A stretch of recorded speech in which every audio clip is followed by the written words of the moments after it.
তো এই বিএনপি জামাতের সখ্য কিন্তু আমরা আবার 20 বছর দেখেছি। সরকার যেই পক্ষে আছে সেই পক্ষ জিতবে। আমরা কি 24-এ গণ অভ্যুত্থানে বেহেশত পাওয়ার জন্য আন্দোলনে নেমেছিলাম?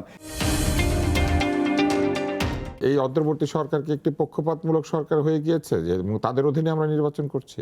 পক্ষপাতিত্ব আমরা কিভাবে আমরা এটাকে ডিফাইন উনি তো বলেছিলেন এই যে মুক্তিযুদ্ধকে প্রতিরোধ যুদ্ধ লেখা হয়েছে, এটা কোথায় আছে? আমাদের সংবিধানে আছে? কোথায় আছে? এটা কে বদলালো? এটা তো আমরা আরেকটু পরিষ্কার করি যে আপনারা যে বিষয়টা নিয়ে আলাপ করলেন যে হ্যাঁ ভোট না ভোট ইত্যাদি, আপনি দেখুন যে সরকার যেহেতু চাইছে এখানে একটি ডানপন্থার উদ্ভব ঘটুক, তার আরেকটি প্রমাণ হচ্ছে যে 30টি রাজনৈতিক দলের সাথে যে এই 9 মাস ধরে আলোচনাটা হলো, এই যে জুলাই সনদ তৈরি হলো, 30টি রাজনৈতিক দলের মধ্যে 7-8টি ছাড়া অধিকাংশ দলকে আমরা চিনি না, দ্বিতীয় বা তৃতীয় ব্যক্তির নামও আমরা জানি না। এটা কি সমগ্র বাংলাদেশ? এই 30টি রাজনৈতিক দল মিলে তারা ঠিক করে ফেললেন যে মুক্তিযুদ্ধের জাত যে সংবিধান, তার প্রধান যে দুটি স্তম্ভ ধর্মনিরপেক্ষতা সমাজতন্ত্র আমাদের দেশ থেকে বাদ পড়ে যাবে। এই ম্যান্ডেট তাদের কে দিয়েছে?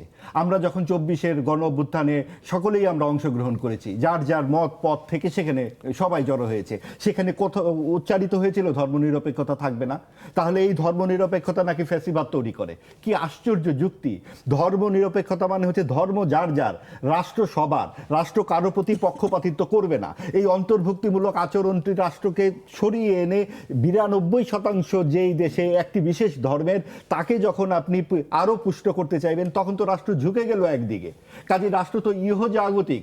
আমরা কি 24-এ গণ অভ্যুত্থানে বেহেশত পাওয়ার জন্য আন্দোলনে নেমেছিলাম? এতগুলো মানুষ কি প্রাণ দিয়েছে বেহেশতের জন্য? এটা তো এই রাষ্ট্রের কাছে মৌলিক চাহিদা আমাদের গণতন্ত্রের জন্য, বাক স্বাধীনতার জন্য।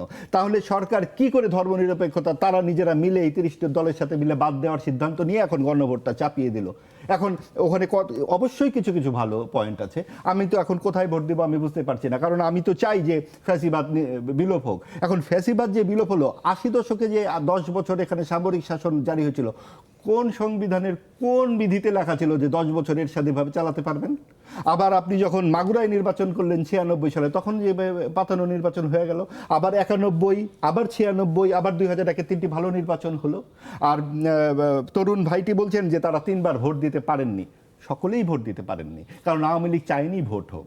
তাদের সমর্থন থাকার পরেও তারা অ্যাবসলিউট মনে করেছে যে আমাদের হাতে তো এত বড় একটা সাম্প্রদায়িক শক্তি আছে, আমরা তো কওমি জননী হয়ে বসে আছি। আমরা তাদেরকে 4 রকমের শিক্ষা ব্যবস্থা তারা জারি রেখেছে দেশে। এই সমস্ত বিভেদ বৈষম্য বজায় রেখে তারা সাম্প্রদায়িক শক্তি এবং নানা গণতান্ত্রিক শক্তি একটি পুতুল বিরোধী দল নিয়ে নির্বাচন নিজেদের মতো করেছে।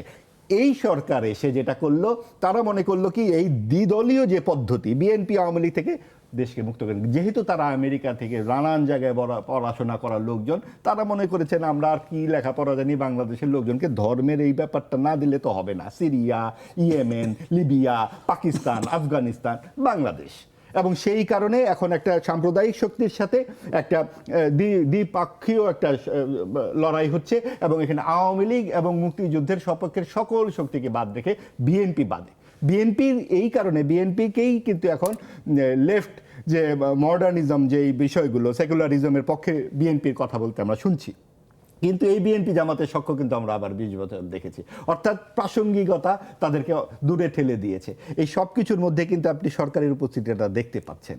এই যে সরকার একটি নতুন পরিস্থিতিতে বাংলাদেশের দিকে নিয়ে যাচ্ছে। এখন জামাত গত 70 বছরে কোথাও ক্ষমতা পায়নি পুরো ভারতবর্ষে। জামাত কি করে 18টি আসন থেকে এখন ক্ষমতার স্বপ্ন দেখে?